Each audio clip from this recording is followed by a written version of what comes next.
ورسوله وصدق اللہ المولانا العظیم۔ معزز علماء کرام، اساتذہ ذی وقار، عزیز طلباء، سامعین و حاضرین، یہ انعقاد جو آپ کی شرکت کا باعث بن رہا ہے اس کی دو بنیادی وجہ ہے۔ پہلی وجہ یہ ہے کہ ہمیں چاہیے کہ ہم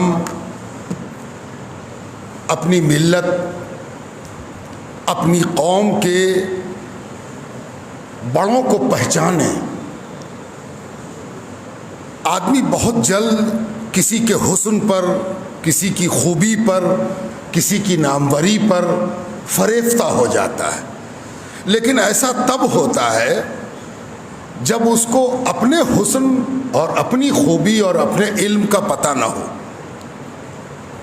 اور جب آدمی کو خود اپنی دنیا کی خبر ہو تو وہ دوسرے لوگوں سے متاثر ہونے سے پہلے اپنے بڑوں کا نام لیتا ہے، ان کی خوبی بیان کرتا ہے۔ آج کل کا رجحان یہ ہے کہ ہم طلباء کو، نوجوانوں کو یہ بتانے میں چوک جاتے ہیں کہ ہمارے یہاں کیسے کیسے سدا بہار پھول کھلے ہیں جن کو آج تک کبھی مرجھانے کا موقع نہیں آیا، اور یہی وجہ ہے کہ وہ سیزنل اور انگریزی اور نقلی اور مصنوعی پھولوں کی طرف متوجہ ہو جاتے ہیں۔ جامعہ منیمیہ کی یہ کوشش ہے کہ وہ ایسے تمام اکابر سے، ان کی تاریخوں کے حوالے سے آپ کی ملاقات کرائے تاکہ آپ پہچان سکیں کہ آپ کتنے دولت مند ہیں مشاہیر کے حوالے سے۔ ہم کوشش کریں گے کہ امام اعظم، امام شافعی، امام احمد ابن حنبل، امام مالک، امام ماتریدی، امام اشعری، ائمہ اہل بیت، امام غزالی، امام شہاب الدین سہروردی، امام مخدوم جہاں شرف الدین یحییٰ منیری، ان سب کی تاریخوں سے وقفے سے، ان کی تاریخوں کے حوالے سے آپ کی ملاقات، شناسائی اور شناخت کرائیں۔ اسی قبیل کی ایک کوشش یہ بھی ہے جس میں آپ اور ہم دونوں شرکت کا شرف حاصل کر رہے ہیں۔ دوسرا مقصد یہ ہے کہ اگر آپ واقف ہیں تو یہ واقفیت بھرپور ہونی چاہیے، اچھی طرح ہونی چاہیے، گہرائی اور گہرائی کے ساتھ ہونی چاہیے، باوقار ہونی چاہیے، سنجیدہ ہونی چاہیے، سطحی نہیں ہونی چاہیے۔ اور اسی لیے ہم نے کوشش بھی کی کہ ہمارے وہ فضلاء جو تربیت افتاء اور تخصص کی راہ پر گامزن ہیں، ان کو موقع دیا جائے کہ وہ بولیں۔ اور یہ طبقہ جو ابھی آپ کے سامنے تقریر کر رہا تھا، یہ دو حوالے سے بہت اہم ہے۔ پہلی بات تو یہ کہ یہ ہمارا آئینہ دار ہے، ہماری تصویر ان کے ذریعے نمایاں ہوتی ہے۔ دوسرے یہ کہ یہ ہمارا مستقبل ہے، کل کے دن یہی صف اولی ہوگی۔ آج یہ اگر سیکھنے والوں کی صف اولی ہے تو کل یہ سکھانے والوں کی صف اولی ہوگی، اور ضروری ہے کہ ان کی ساری محنت ہم لوگوں کے سامنے کھلے تاکہ اگر کہیں پر کوئی کمی، سقم یا دشواری نظر آئے تو اس کو آسانی میں، صحت میں، شفا میں اور کمال میں بدلا جا سکے۔ پہلی بات تو یہ کہ ہمیشہ اس بات کا خیال کرنا چاہیے کہ ہمیں لمبی تقریر کرنی ہے یا مختصر۔ لمبی تقریر کی تمہید الگ ہوتی ہے، مختصر گفتگو کی تمہید الگ ہوتی ہے۔ وقت کے اعتبار سے اپنے آپ کو بدل لینا اور وقت کے تقاضے کو پورا کرنا ایک عالم سے بہتر کون جانے گا؟ وہ تو نماز کا وقت طے کرتا ہے، وہ زکوٰۃ کی مقدار طے کرتا ہے، وہ حج کے ارکان کے صحیح مواقع طے کرتا ہے. بھلا وہ کیسے نہیں پہچانے گا کہ ہمیں مختصر میں کیسی تمہید لینی ہے اور طولانی میں کیسی تمہید لینی ہے. دوسری بات کہ جب کسی ایک شخصیت پر گفتگو کی جا رہی ہو تو بار بار اس کا نام لینا یا اس کے القاب و آداب کو بار بار دہرانا کہ اگر 10 منٹ کی تقریر میں سنا جائے تو 70 بار اس کا نام لیا گیا ہو، یہ مستحسن نہیں ہے، معیوب ہے. آدمی کو ضمیر سے کام چلانا چاہیے تاکہ گفتگو میں فصاحت آ سکے، گفتگو ترسیل میں آسان بن سکے، ورنہ تو عیب ہو جائے گا اگر ہم بار بار اس کا لقب دہرا رہے ہیں اور پھر پورے تام جھام کے ساتھ دہرا رہے ہیں. اب دلہا کا تذکرہ کرنا ہے تو ہم ہر بار کہیں پگڑی والا دلہا، سہرے والا دلہا، ترے والا دلہا، ابا والا دلہا، تو لوگ کہیں گے بھائی دیکھ تو لیا، اب تو تم کہو نوشاہ، تاکہ یہ پتہ چلے کہ دلہا کا بدل بھی جانتے ہو، ہے نا. ساتھ ساتھ اس بات پر دھیان دینا چاہیے کہ میرا موضوع کیا ہے، ہم اپنے موضوع کے ساتھ انصاف کر رہے ہیں یا نہیں. ایسا نہ ہو کہ جب خود غور سے اپنی تقریر کو سننا چاہیے. ہم لوگ کوشش کرتے ہیں کہ دوسروں کو خوب سنائیں، خود سنتے ہی نہیں ہیں. جبکہ قدرت نے ہمیں یہ طریقہ سکھایا ہے کہ اگر ہمیں اپنے چہرے کو سنوارنا ہو تو دوسرے کو نہیں دکھانا، خود دیکھنا اپنے چہرے کو، ہے نا. دوسرے سے ہم کہیں گے ذرا میرا بال تو دیکھو، ہم تو کہیں گے ہم اپنا بال خود دیکھیں گے تاکہ پہلے اپنے بال کو ہم خود سنوار لیں تاکہ دوسرا کہہ سکے کہ اس کا بال بڑا بنا سنورا ہے نا. اسی لیے اپنی تقریر کو، یہاں پوری تقریر ریکارڈ کی گئی ہے اور ہم امید کرتے ہیں کہ تمام مقرر اپنی اپنی تقریر کو 20 بار 22 بار 24 بار 25 بار ضرور سنیں گے. اس سے جانتے ہیں کیا فائدہ ہوگا؟ میں مثال دیتا ہوں، اور مثال کہاں سے لاتا ہوں؟ انہی کی لاتا ہوں جن کی آج بزم ہے. جانتے ہیں کیا ہوا؟ ایک روز حضرت فاضل بریلوی امام احمد رضا علیہ الرحمہ والرضوان کی خدمت میں وہ آئے جنہیں دنیا صدر الشریعہ کے نام سے جانتی، اور کہنے لگے حضرت میں نے جب آپ کی تالیف کردہ جمع کردہ فتاوی رضویہ کی پہلی جلد کا مطالعہ کیا تو اس قدر مبہوت ہو گیا، اس قدر اس کی وقار، عزت اور عظمت میرے قلب و جگر پر چھا گئی کہ مجھے محسوس ہوا کہ اس فتاوی رضویہ کے مقابلے میں تو شامی علامہ ابن عابدین طالب علم نظر آتے ہیں، اور ایسا لگتا ہے کہ علامہ شامی کی علمی نگارشات طالب علمانہ ہے اور فتاوی رضویہ کی اہمیت ایسی ہے جیسے کہ کسی بڑے حکیم، بڑے عالم، علامہ ذی وقار نے اسے تالیف کیا.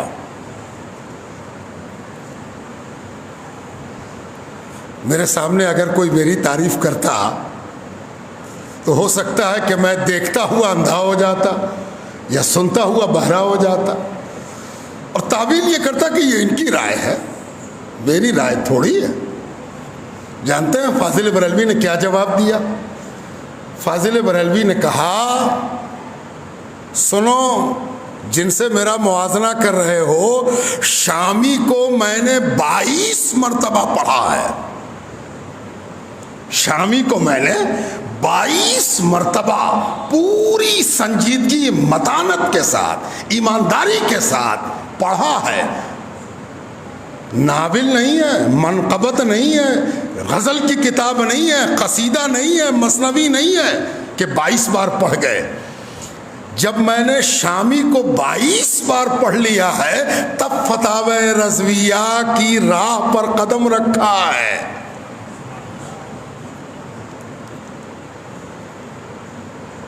جناب اپنی تقریر کو 22 بار ہمیں اور آپ کو سننا چاہیے.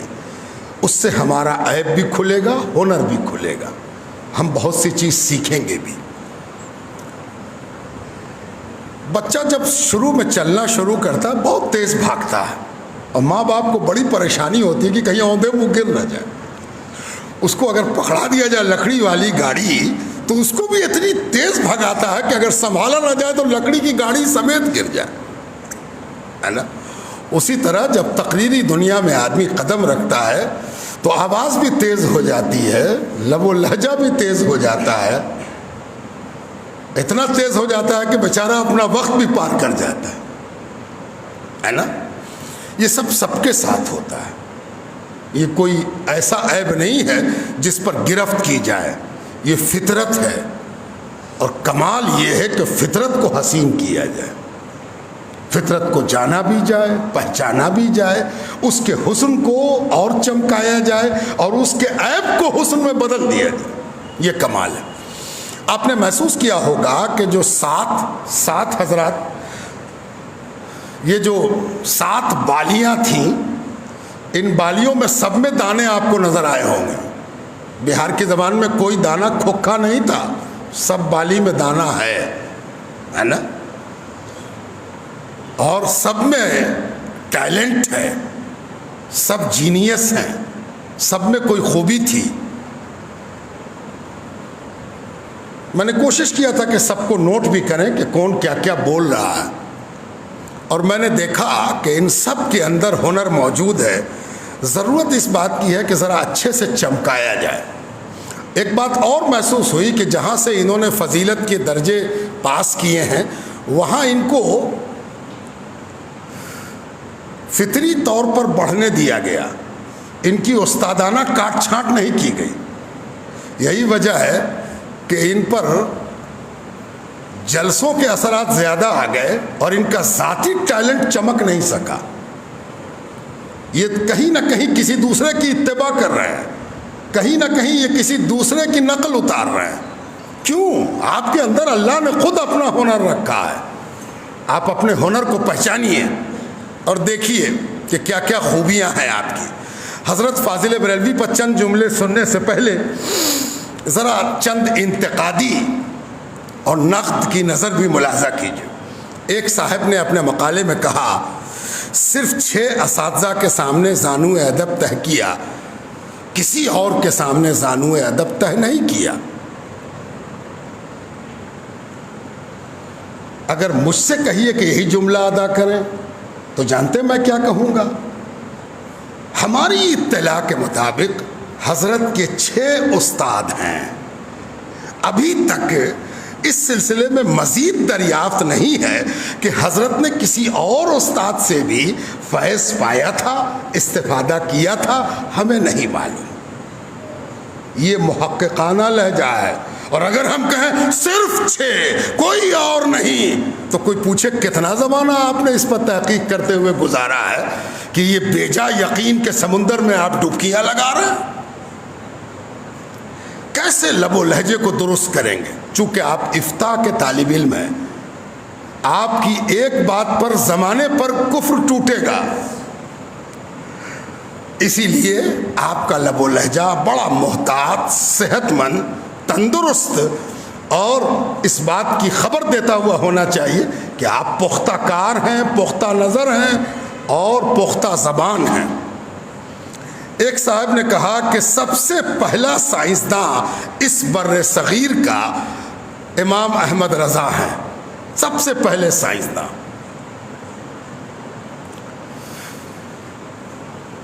غور سے اس جملے پر, خود اپنے ہی جملے پر غور کیجیے گا. آپ نے تعریف ضرور کی لیکن آپ نے یہ ثابت کر دیا کہ اس بر صغیر میں اگر ہماری تاریخ 1000 برس کی بھی ہے تو ایک شخص ایسا پیدا نہیں ہوا تھا جس کو سائنس کی شدھ بدھ ہو. تو کیا آپ ایک شخصیت کی تعریف کر کے خود اپنی ہی شخصیات کو محروم کر رہے ہیں, ڈیویلویٹ کر رہے ہیں, ڈیمیرٹ بتا رہے ہیں؟ نہیں, ایسا مت کہیے. آپ کو کہنا چاہیے تھا ہر عالم سائنس کی دنیا کا ماہر ہوتا ہے. سائنس کسی ایک فیکلٹی کا، کسی ایک علم کا نام نہیں ہے. سائنس کے جتنے شعبے ہیں ان سب کی ترقی میں اسلام کا یوگدان ہے. اسلام کی خدمات ہیں. دنیا میں کوئی سائنس ایسا ہے ہی نہیں جہاں مسلمانوں کی خدمات نہ ہو.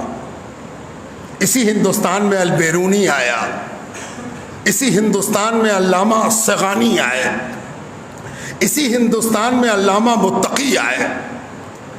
ان لوگوں نے جس انداز سے کام کیا، ان سب کے یہاں سائنس پایا جاتا ہے. آپ کو یہ بتانا چاہیے تھا کہ لوگ سمجھتے ہیں کہ جو قرآن حدیث کہے وہ بھلا سائنس کیا جانے.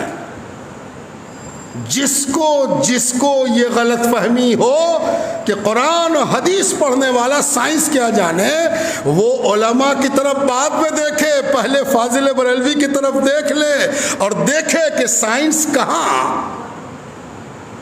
خود مکتب علم میں بیٹھا ہوا ہے اور فاضل بریلوی اس کی قیادت کر رہے ہیں. آپ جب تعریف کیجئے تو اپنے ہی لوگوں کو تعریف سے خالی مت کیجئے. موازنہ کرتے وقت خیال رکھیے کہ آپ اپنوں سے موازنہ کر رہے ہیں. موازنہ ایسا کیجئے تاکہ اکابر بھی خوش ہو جائیں، اصاغر کی بھی قسمت چمک جائے. آپ جن لوگوں سے موازنہ کر رہے ہیں، فاضل بریلوی انہی کے ساتھ بیٹھنا پسند کرتے ہیں. اس لیے ان کے ساتھ موازنہ کرتے ہوئے ہمیشہ اس بات کا خیال رکھیں. علامہ اقبال غالب سے جب موازنہ کیجئے ان کی شاعری کا، تو آپ کو چاہیے کہ اقبال کا کوئی شعر بھی پڑھیے. اس لیے ایسے جملوں سے جس میں متقدمین سے موازنہ ہو سکے متاخرین کا، ہم لوگوں کو پرہیز کرنا چاہیے. اور یہی پرہیز فاضل بریلوی کی تعلیم کا نچوڑ ہے. اگر مجھ سے کوئی پوچھے اور کہے کہ آپ ایک جملے میں فاضل بریلوی کو بیان کر دیں، ایک جملہ، واحد جملہ، اس سے زیادہ بولنے نہیں دیں گے، ایک جملہ بولیے.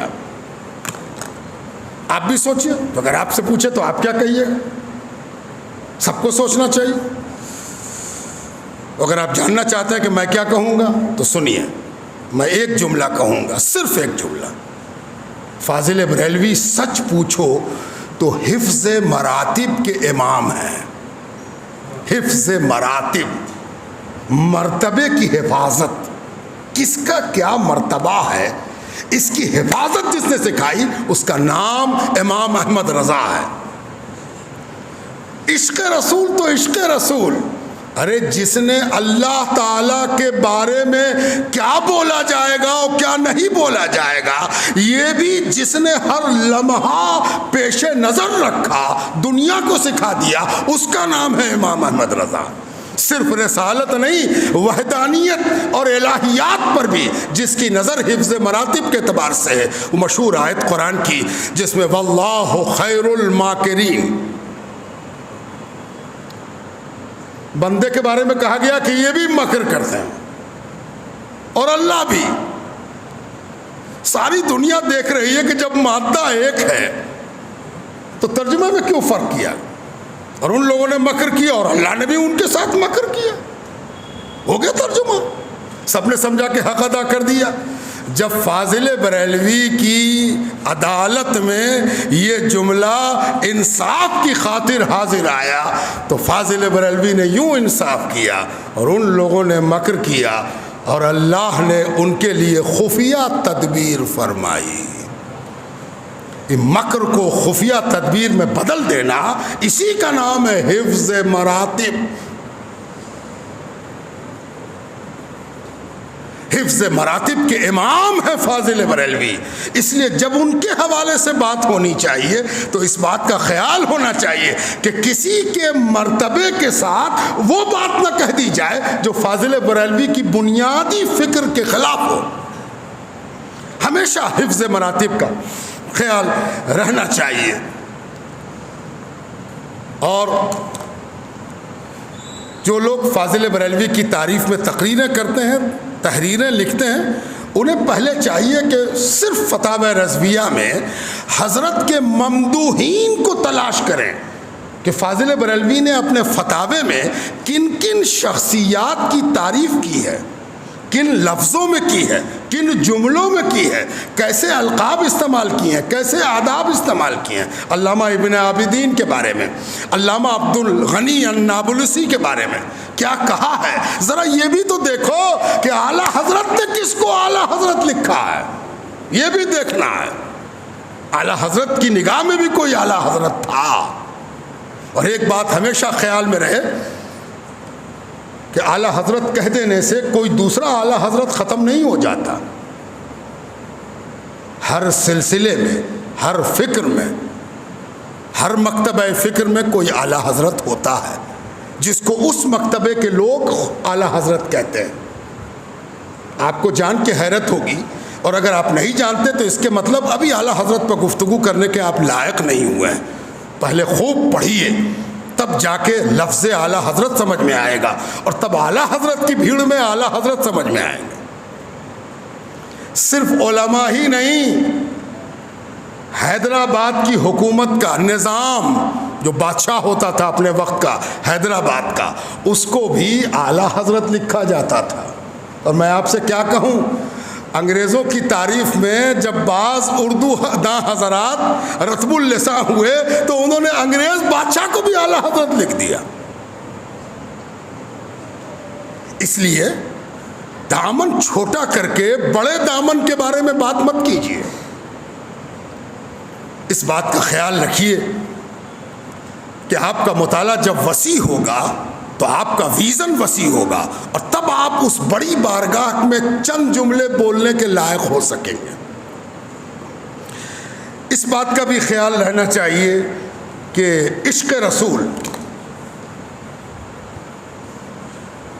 میں بڑی جرت کر کے ایک بات کہہ رہا ہوں، ابھی آپ نے ایک فاضلانہ تقریر سماعت فرمائی، ہمارے صدر مدرس، ہمارے مدرسے کی شان اور روح حضرت علامہ مولانا صدیق صاحب سے آپ سماعت کر رہے تھے۔ علامہ اقبال کا ایک قول انہوں نے نقل کیا کہ انہوں نے فرمایا کہ اگر سختی نہ ہوتی، پہلے اقبال کا دفاع کر دیتے ہیں پھر اقبال کا جواب دیتے ہیں۔ دفاع اس لیے کرتے ہیں کہ علامہ اقبال سے یہ قول پورے طور پر ثابت نہیں ہے، سماعی ہے، اور دو جگہ یہ قول نقل ہوا ہے، دونوں قول کے نقل کرنے والوں کے بیان میں تھوڑا فرق ہے، راوی الگ الگ طریقے سے بیان کرتا ہے۔ تو جب روایت میں راوی کے اختلاف پڑ جائے تو ڈر معلوم ہوتا ہے کہ پتہ نہیں کہنے والے نے کہا کیا تھا اور پہنچا کیا۔ یہ دفاع تھا۔ اب اقبال کا جواب سنیے۔ اگر سچ مچ اقبال نے یہ کہا تھا کہ ان کے اندر سختی تھی ورنہ ایسا ہوتا، تو مجھے یہ دنیا بتائے کہ فاضل بریلوی کا گرفت کرنا اگر سختی تھی تو جس کی گرفت کی گئی وہ کیوں نہ سدھر گیا؟ وہاں بھی تو سختی تھی اور آج تک ہے۔ اگر فاضل بریلوی نے کس کے پکڑ لیا تھا کہ یہ والا ٹیڑھا ہے، تو جس کا ٹیڑھا تھا وہ تو نرمی برتتا اور کہتا کہ ہاں ٹیڑھا ہم سیدھا کر لیتے ہیں۔ تو ادھر سختی کا الزام اور ادھر نہ بدلنے پر کیوں نہیں سختی کہی گئی؟ اگر پکڑنا سختی تھی تو نہ سدھرنا بھی تو سختی ہے۔ اگر رجوع کر لیتے تو کیا بگڑ جاتا؟ رجوع کرنا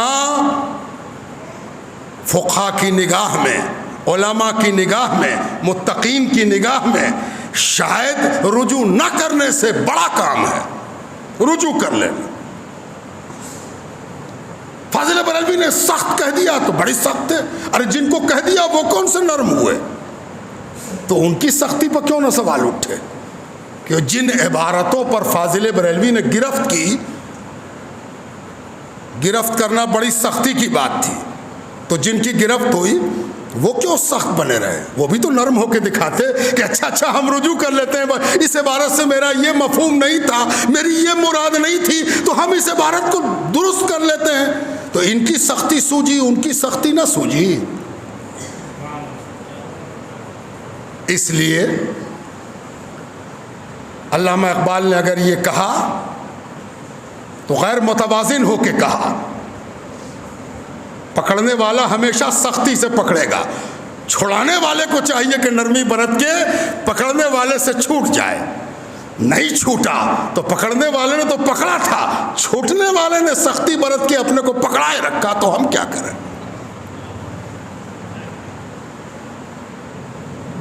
اب 2 جملے بول کر بات ختم. قل کا انتظام کرو لاؤ. اور وہ 2 جملے یہ ہیں کہ فاضل بریلوی علیہ الرحمہ والرضوان کی شخصیت ان 150 برسوں میں سب سے مظلوم ذات ہے. مظلوم. اور وہ مظلوم اس لیے کہ حضرت کی شخصیت پر رفض کے بادل بھی ہیں اور خروج کے بادل بھی ہیں.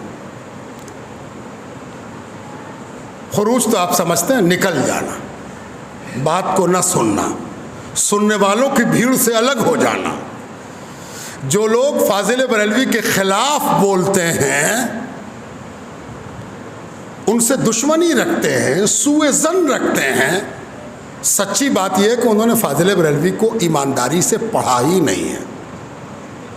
اگر وہ ایمانداری کے ساتھ پڑھ لیتے اور بے ایمانی نہ برتتے، تعصب نہ برتتے، تو وہ اس بات کے قائل ہوتے کہ افتاء کی پڑھائی میں، فقہ کی پڑھائی میں فاضل بریلوی کے بعض فتاوے احناف کے یہاں ایمانداری سے پڑھانا احناف کی حنفیت کی دلیل ہے. جس قسم کا تفقع، جیسی گہرائی، جیسی گہرائی انہوں نے پیش فرمائی بعض مسائل میں، وہ اپنی مثال آپ ہے. اس لیے جو لوگ فاضل بریلوی سے انکار کرتے ہیں ان کا یہ انکار علمی انکار نہیں ہے، متعصبانہ انکار ہے. متعصب ہے وہ.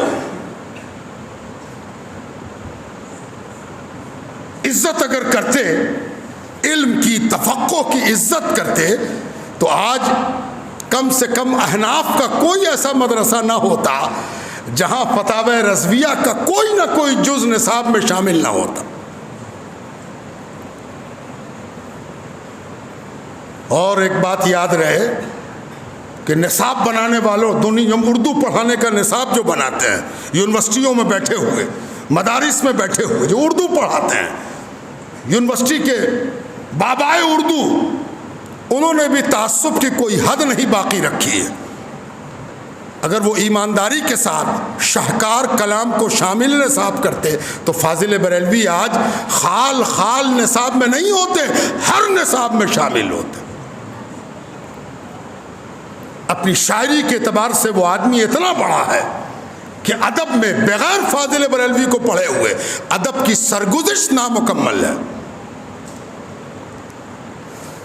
ہاں، اب ان لوگوں کی بھی کچھ بات ہو جائے جو خود کو خود ساختہ فاضل بریلوی کا سب سے بڑا مداح اور اپنے آپ کو سمجھتے ہیں کہ ہم سے بڑا فاضل بریلوی کو کون جانتا ہے.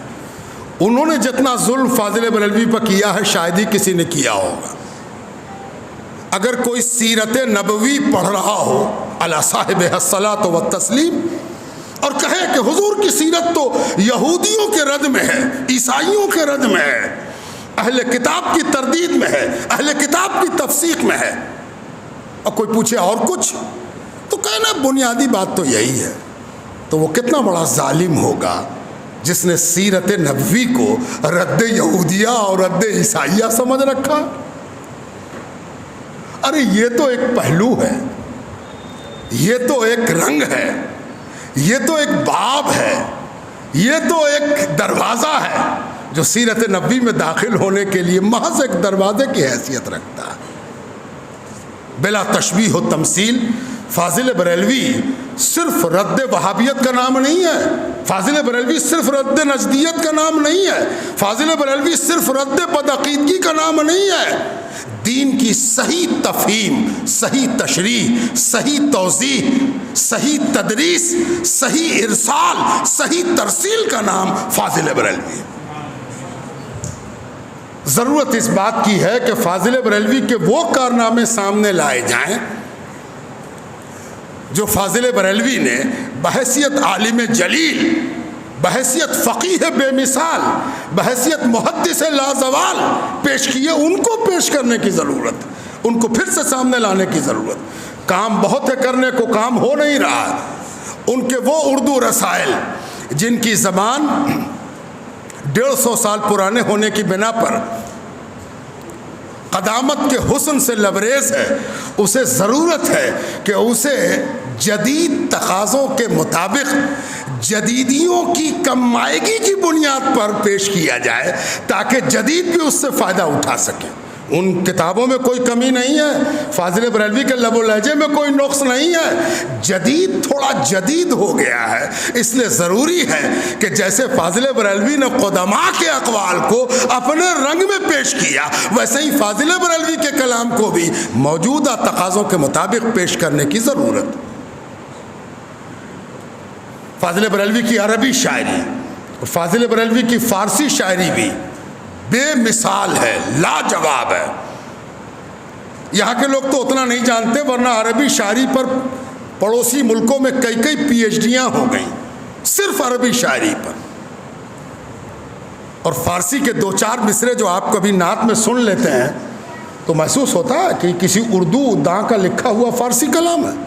یہ فاضل بریلوی کا کمال ہے کہ جب فارسی میں قدم رکھتے ہیں تو پہچاننا مشکل ہوتا ہے کہ یہ مادری زبان ان کی اردو ہے، اور جب عربی کے قالب میں خود کو ڈھالتے ہیں تو بھول جاتے ہیں کہ ہم اردو والے ہیں۔ یہ سب وہ بڑے کام ہیں جو ہمیں کرنے ہیں، کرنے کی ضرورت ہے اور کرنا چاہیے۔ تو مولا علی کی ذات کے سلسلے میں یہ بات پوری دنیا میں جانی جاتی ہے کہ کچھ لوگ وہ ہیں جو مولا علی کے رتبے کو اپنی نظر میں بڑھانے کی کوشش کرتے ہیں، بیجا رفس اور اس میں اضافے کی کوشش کرتے ہیں اور خود منہ کے بل گرتے ہیں۔ کچھ لوگ وہ ہیں جو مولا علی کی عظمت کو برداشت نہیں کر پاتے ہیں، بلا تشبیہ و تمثیل۔ ہمارے زمانے میں فاضل بریلوی کا بھی یہی عالم ہے کہ ان کے بیجا تعریف کرنے والے خود ان کی معرفت سے محروم ہیں، اور ان کو نہ پہچاننے والے بیچارے بدقسمتی کا شکار ہیں۔